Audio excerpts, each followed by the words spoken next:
Assalamualaikum warahmatullahi wabarakatuh. Waalaikumsalam warahmatullahi wabarakatuh. Bismillahirrahmanirrahim. Wassalatu wassalamu ala Rasulillah. Ore itu khusus owner madrasah Betunah, yaitu Kiai Karindi yang saya muliakan. Sebelum kita melanjutkan kajian bagian yang pertama, yaitu mengenai doa, kita khawatir terlebih dahulu yang kita hadirkan untuk Nabi dan Rasul dan seterusnya. Bismillahirrahmanirrahim.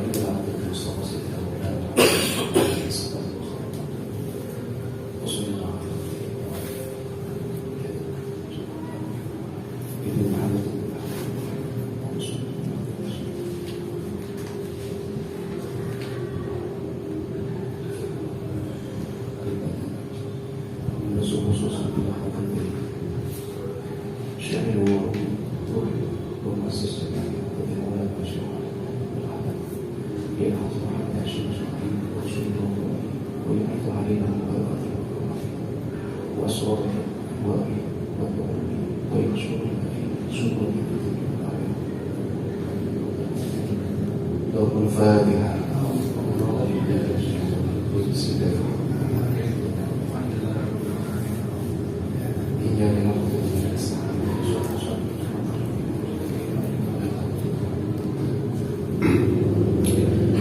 Terima kasih saya sampaikan. Ini jatahnya berapa menit ya? Setengah jam. Pokoknya 2 kali 3 45 menit. 2 kali 45 lagi ya. Bismillahirrahmanirrahim. Pada pertemuan hari ini kita sudah mulai pembahasan ke masalah taat. Jadi setelah beberapa hari kita lewati mengkaji tentang ilmu, berbagai karakternya, kemudian ciri-ciri seorang guru dan muridnya dan seterusnya, ini sudah mulai pembahasan mengenai taat. Gak tahu untuk kitab yang para asatidz, apakah itu halaman berapa? Halaman 8 Al-Ismul Awal fi Ta'at. Bismillahirrahmanirrahim. I'lam anna awamir Allah Ta'ala faraidhu wa nawafil. Ketahuilah bahwa perintah-perintah Allah Ta'ala itu terbagi menjadi 2 macam. Yang pertama adalah faraid, artinya beberapa hal yang bersifat fardu, dan yang kedua adalah kesunahan. Yang fardu ini satu perintah yang tidak boleh ditolak, tapi yang nawafil ini adalah perintah-perintah yang sifatnya adalah anjuran. Wal fardu ra'sul mal wa huwa kasbut tijarah. Fardu itu adalah modal pokok, wa huwa aslu tijarah, dan ini merupakan asal daripada dagangan. Wa bihi tahsulu an-najah. Nah, dengan ra'sul mal ini maka akan menghasilkan keselamatan atau keuntungan. Jadi tidak mungkin kalau nanti kita berdagang tapi kita tidak punya modal pokok. Demikian pula di dalam beribadah, kita tidak akan mendapatkan apa-apa kalau memang kita tidak punya modal pokok. Dan modal pokoknya itu apa? Yaitu perkara-perkara yang fardu. Makanya nanti sifatnya mahdur. Kalau kefarduan kita laksanakan, kalau kesunahan banyak kita lakukan, tapi yang fardu kita tinggalkan. Oleh karena itu kedua-duanya itu harus seimbang. Wa naflu huwa ariku wa fihi al-fawzu bid-darajat. Kemudian naflu itu adalah keuntungannya, dan dengan kesunahan tersebut kita nanti akan mendapatkan kebahagiaan berupa derajat.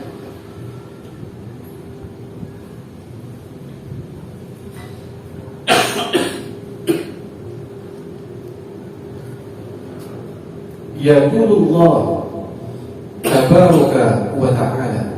Qala Rasulullah sallallahu alaihi wasallam.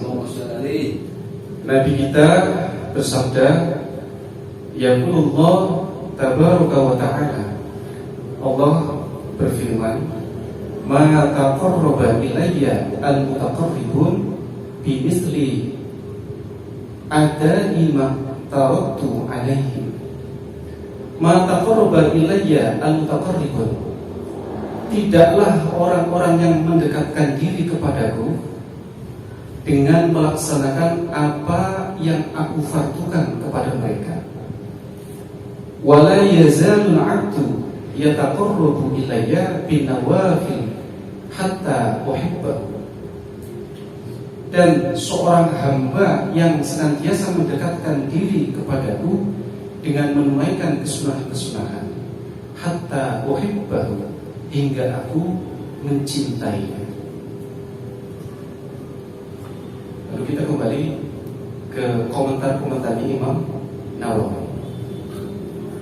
Maksudnya tabarokah ini apa sih? Kenapa kemudian yaqulullah tabarokah?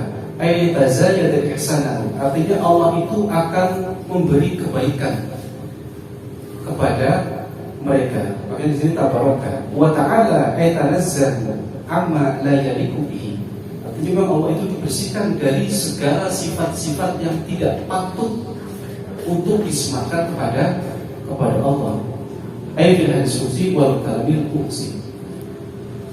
Kemudian wa fi riwayatil Bukhari, kalau di dalam kitab Al-Ghazali ini menggunakan hadis qudsi yang berbunyi ma taqarraba ilayya al-mutaqarribun ila akhirih. Cuma ada hadis lain yang sejenis tapi beda redaksi, tapi secara substansi itu sama, yaitu hadis riwayat Imam Bukhari. Bunyinya begini, dan ini disematkan oleh Imam Nawawi di dalam kitab Maraqil Ubudiyah. Kata beliau, wa ma taqarraba ilayya 'abdun bi syai'in min at-ta'at. Tidaklah seorang hamba mendekatkan diri kepadaku dengan menjalankan sesuatu. Dalam arti ini adalah ketaatan. Habbu ilayya, yang menciptakan kepadaku mimma qaratu alaihi, daripada apa yang aku fardukan kepadanya. Ainin ada di dzalika, artinya melaksanakan apa yang tadi Allah fardukan. Wa dakhala tahta hadzal lafzi jami'u fara'idil 'ain wal kifayah. Nah, termasuk di dalam kefarduan di sini adalah semua fardu 'ain dan fardu kifayah. Nah, ini saya mencoba untuk mengeksplor, mengupas tentang fardu. Jadi fardu kalau kita bagi-bagi sebenarnya banyak. Kalau dilihat dari sisi pembebanan, maka fardu itu ada dua. Ada fardu ain, ada fardu kifayah. Fardu ain itu kalau bahasa orang Telukung itu adalah kewajiban individual yang tidak boleh tidak seseorang wajib melaksanakan. Ya seperti sholat fardu, 5 waktu, puasa Ramadan dan seterusnya. Sehingga tidak boleh ia tinggalkan. Oleh karena itu konsekuensinya kalau ia meninggalkan maka ia akan mendapatkan dosa. Yang kedua adalah fardu kifayah. Nah, kalau bahasa orang Telukung itu disebut sebagai kewajiban kolektif, kewajiban bersama. Sehingga ketika kewajiban itu ditunaikan oleh satu atau beberapa orang, maka semua orang yang ada dalam satu qaryah, dalam satu desa, maka akan terwakili atau gugur. Ini seperti sholat jenazah, sholat mayit. Tapi kalau umpama ini tidak diwakili oleh satu pun, maka semuanya akan terkena dosa. Jadi pemetaannya seperti itu. Wa syamil al-faraidu at-taharata fi'lan. Kemudian kalau dilihat dari sisi bentuknya, fardu itu terbagi menjadi dua macam bentuknya ya. Yang pertama adalah fardu yang sifatnya zahir, tampak oleh indera kita. Kita bisa melihat ia melaksanakan kewajiban atau tidak. Nah, itu bisa ada ukurannya.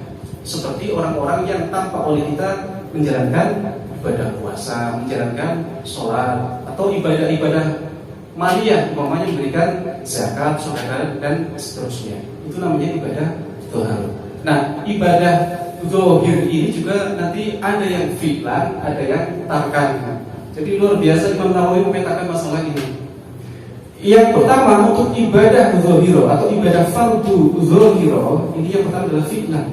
Kas-sholati was-zakati wa ghairihima, seperti sholat dan zakat.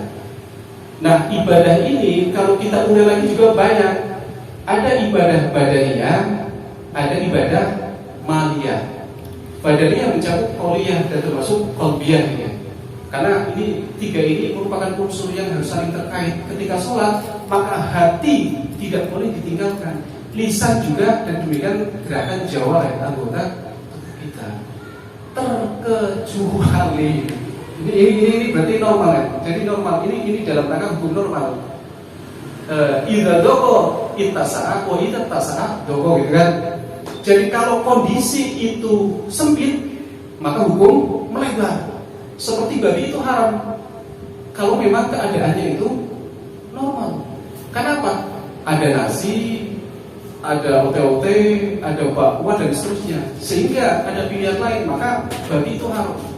Tapi ketika kita umpamanya camping atau kita pergi ke gunung dan tidak ada apa-apa kecuali babi, berarti kan keadaan menyempit ini, kondisinya menyempit, maka hukum melebar sehingga babi itu boleh dimakan. Tapi seadanya, jangan kemudian setelah enak terus kita turun gunung, kemudian kita makan babi lagi. Karena keenakan, bukan seperti itu. Jadi inilah hebatnya Islam, moderat, mengikat, tapi juga bersifat apa ini ya? Bersifat menekan kalau memang keadaannya seperti itu.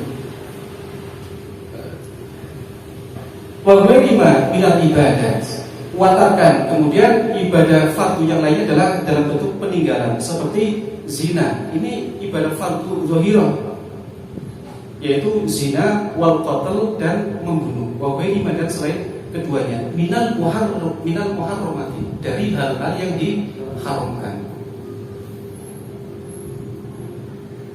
Wal batinata kal ilmi billah. Nah ini yang berat, ini yang terakhir ini.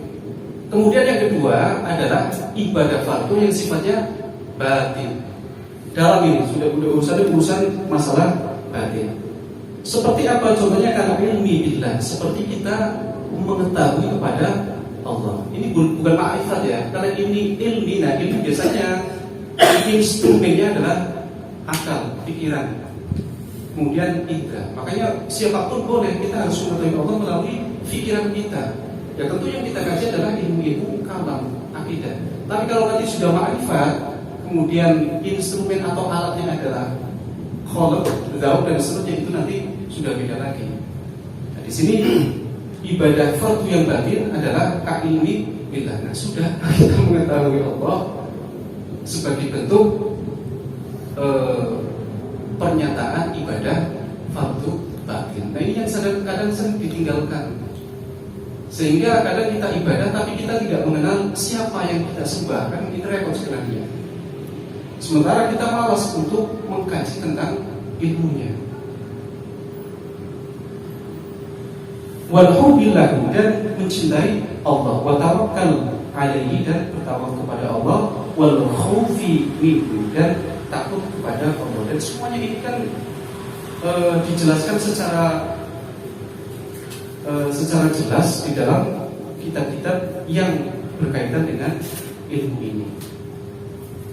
Wala yazalu al-'abdu yataqarrabu ay yatahabbabu ilayya binawafil, dan seorang hamba selalu mendekatkan diri kepadaku dengan menunaikan ibadah-ibadah kesunahan.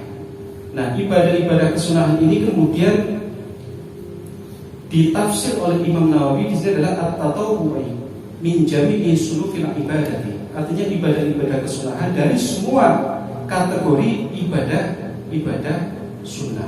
Hatta uhibba, hingga aku mencintainya. Ini kata Allah. Kata uhibbahu bidomil awal al-fi'l. Li'anna alladhi yu'ati al-fardu qad yaf'uluhu khaufan minal uqubah. Karena orang yang mendatangkan atau melaksanakan kefarduan ini sesungguhnya melakukan disebabkan karena khauf minal uqubah, takut dari siksaan. Wa mu'addi an-nawafil la yaf'uluha illa itaran bil khidbah. Nah, sementara orang yang menjalankan kesunahan ini dia tidak akan menjalankannya atau melakukannya ila itharon. Nah, itharon itu kecuali dengan kerelaan lil khidmah, untuk mengabdi kepada Allah. Makanya biasanya kalau kita hanya menjalankan perintah Allah berupa kewajiban saja, itu tidak apa-apa. Tapi sebenarnya ada yang lebih mulia. Setelah kewajiban kita laksanakan, ada hal yang lain yang sebenarnya itu menunjukkan bahwa itu merupakan kepedulian kita, kerelaan kita untuk mengabdi kepada Allah, untuk khidmah kepada Allah. Dan makanya di sini kemudian nawafil atau ibadah-ibadah sunnah merupakan bonus atau keuntungannya. Kan orang berdagang itu kan tentu tidak hanya mengeluarkan modal terus kembali modal. Tentunya ada orientasi lain, yaitu mendapatkan keuntungan. Nah, kalau kita beribadah sebagai muslim yang mukmin, kemudian beribadah hanya fardu saja, berarti kita hanya mengeluarkan modal dan kembali modal. Tapi keuntungannya nggak ada kan ya lumayan, maksudnya agak rugi gitu kan. Makanya harus kita tambah, yaitu dengan ibadah-ibadah sunnah. Entah itu nanti terkait dengan sholat, puasa, sedekah dan lain sebagainya.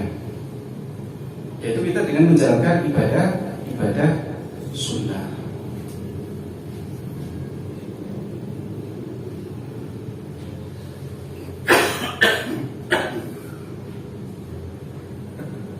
Wal murudu binawafili hiya an-nawafilu waqi'atu mimman adal fara'id la mimman taraka syai'an minha kama qala ba'dul ahadith. Nah, yang dikehendaki nawafil atau kesunahan-kesunahan di sini itu apa? Nah, yang dikehendaki kesunahan-kesunahan di sini kata Imam Nawawi adalah an-nawafilu al-waqi'atu mimman adal fardhu, yaitu kesunahan-kesunahan yang terjadi atau yang berlaku bagi orang yang telah melaksanakan kefarduan. Makanya nanti kalau kita menjalankan kesunahan, kan biasanya banyak tuh orang-orang di sekitar kita ya, wajibnya enggak, puasanya enggak, atau mungkin puasa tapi kadang sholatnya enggak, atau puasa Ramadan tidak pernah dilakukan, tapi ketika puasa-puasa yang lain, umpamanya ingin dapat kesaktian dan seterusnya, atau kesunahan yang mungkin dimotivasi oleh para kiai atau ustadznya, bahwa puasa sunnah Senin itu sekian, puasa bulan Sya'ban sekian.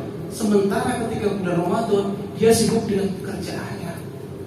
Nah, ini yang kemudian menjadi salah kaprah. Makanya kemudian di sini dikehendaki bahwa yang dimaksud dengan nawafil di sini adalah kesunahan-kesunahan yang berlaku bagi orang yang telah menjalankan kefarduan. La mimman taraka syai'an minha, bukan dari orang yang meninggalkan dari kefarduan. Kama qala ba'dul akabir, sebagaimana dikatakan oleh sebagian besar ulama, man saghalahu al-fardhu 'anil nafli fa huwa ma'dzur. Barang siapa yang disibukkan oleh kefarduan dari kesunahan, fa huwa ma'dzur, dia termasuk orang-orang yang terhalang.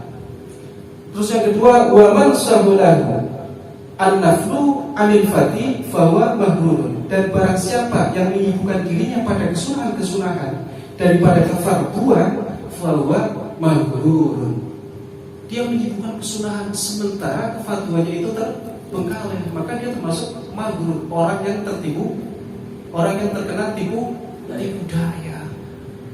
Makanya sebenarnya kita harus mengingatkan kembali mengenai syiar kita kepada orang awam. Memang kita harus memprioritaskan terlebih dahulu tentang kefarduan kita agar kita capai dulu, baru kesunahan. Cuman ya kadang kurang begitu laku. Kalau kita memotivasi mereka, kita ini akan dapat surga ini, kita akhirnya mereka kemudian fokus pada yang sunnah-sunnah saja, sementara fardunya itu terlewatkan. Padahal mereka itu maghrur, min jumlatil maghrurin, orang-orang yang masuk kategori yang tertipu. Faidah ahbabtuhu, kayak kita kembali di sini. Faidah ahbabtuhu, maka ketika aku sudah memberikan cinta kepadanya, kata Allah ini ya, kuntu sam'ahu alladhi yasma'u bihi, maka aku akan menjadi pendengarannya yang ia mendengar dari Allah. Wa basaruhu alladhi yubsiru bihi, dan aku akan menjadi penglihatannya yang ia lihat. Wa lisanahu alladhi yantiqu bihi, dan aku akan menjadi lisannya yang ia ucapkan.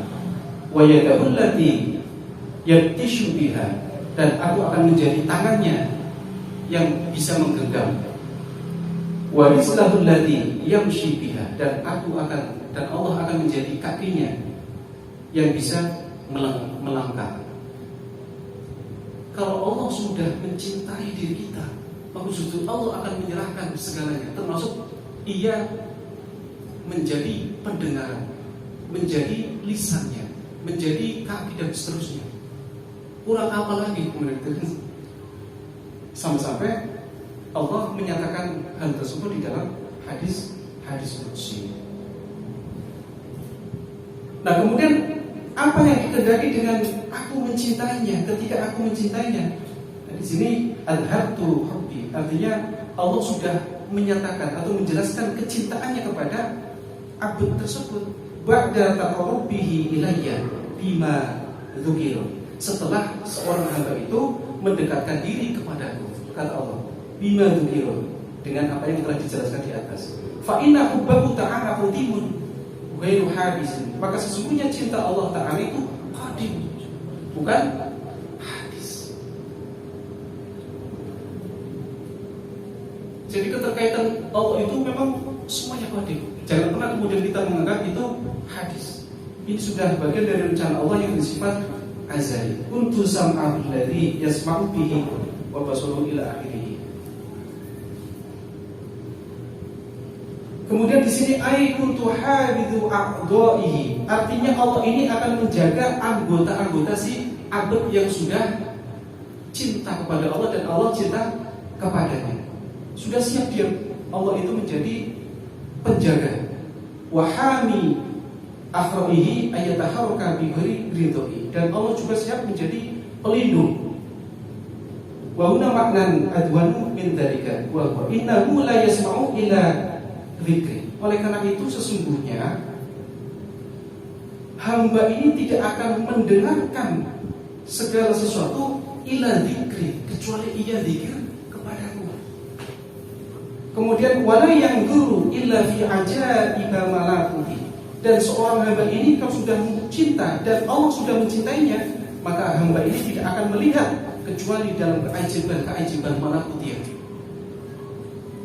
Wala yataladzadzu illa bi tilawati kitab, dan seorang hamba tidak akan merasakan kenikmatan yang luar biasa kecuali dengan membaca kitab-kitabku. Makanya kalau orang alim sudah istighfar, yang lain itu seolah-olah terbengkalai ketika ia sudah membaca kitab Allah, memahami dan seterusnya, seolah-olah sudah lalai kecuali apa yang ia kerjakan, yaitu menganalisis kitab-kitab Allah. Semuanya seolah-olah sudah hilang, saking nikmatnya. Ini karena sudah ada cinta kita.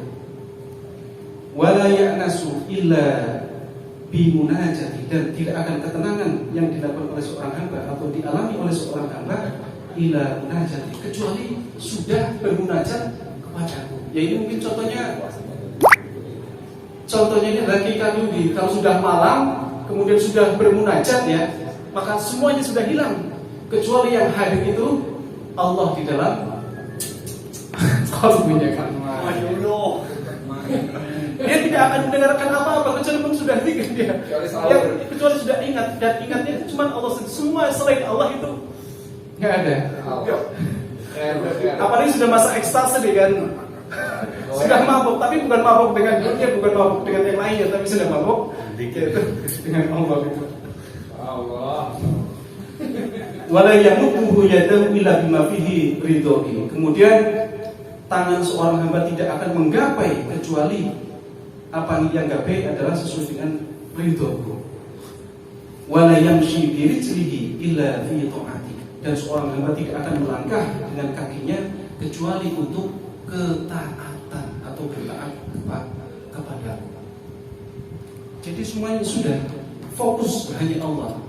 Semuanya selain Allah sudah ditinggalkan. Walhasil anna man ijtahada bitaqarrubi ila Allah Ta'ala bil faraid.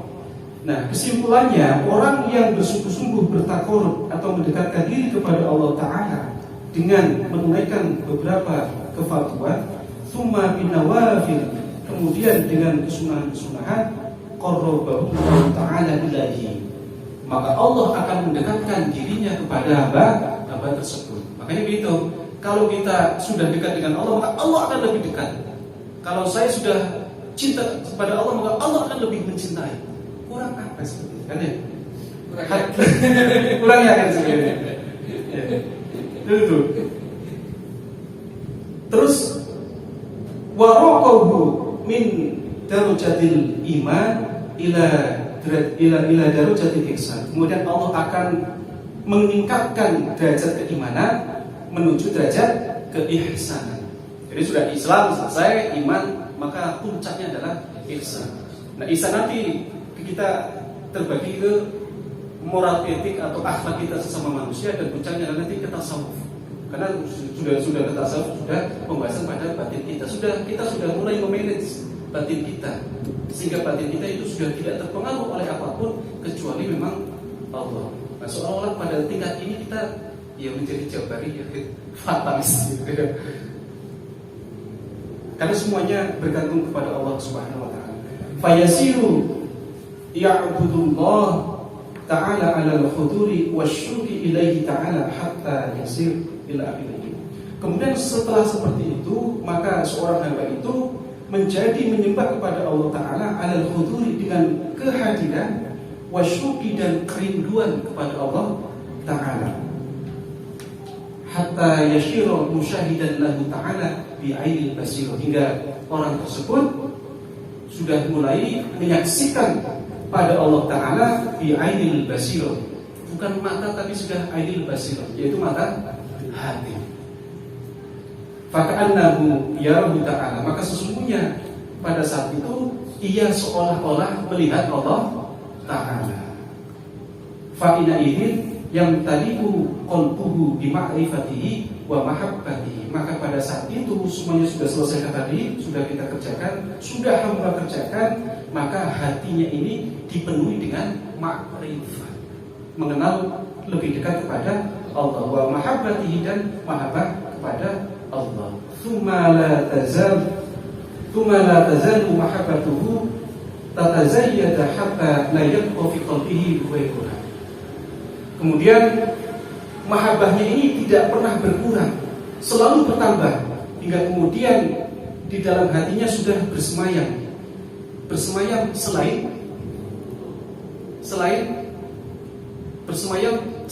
yang bukan Allah maksudnya.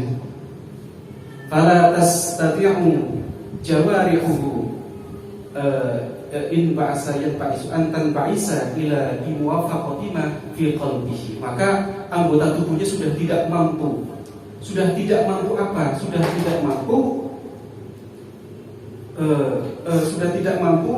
mencari atau mencurahkan atau melaksanakan ila bimuwafaqati ma fi qalbihi, kecuali sesuai dengan apa yang ada di hatinya. Makanya tindakannya itu sesuai dengan hati. Ketika itu hati A, maka baru dia jalankan. Tapi hati yang sudah tidak ada kecuali Allah.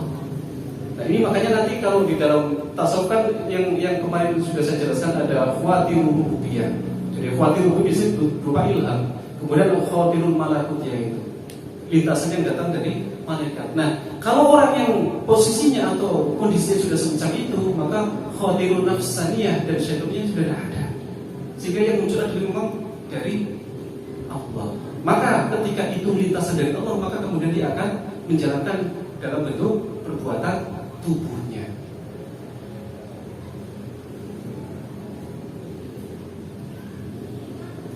Wa hadza huwa alladhi yuqalu fihi. Dari hal-hal di atas ini kemudian dikatakan lam yabqa fi qalbihi illa Allah, ay ma'rifatuhu wa mahabbatuhu wa dzikruhu.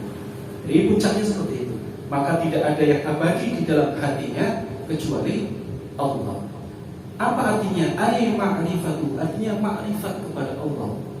wa mahabbatuhu dan cinta kepada Allah, wa dzikruhu dan zikir atau selalu ingat kepada Allah.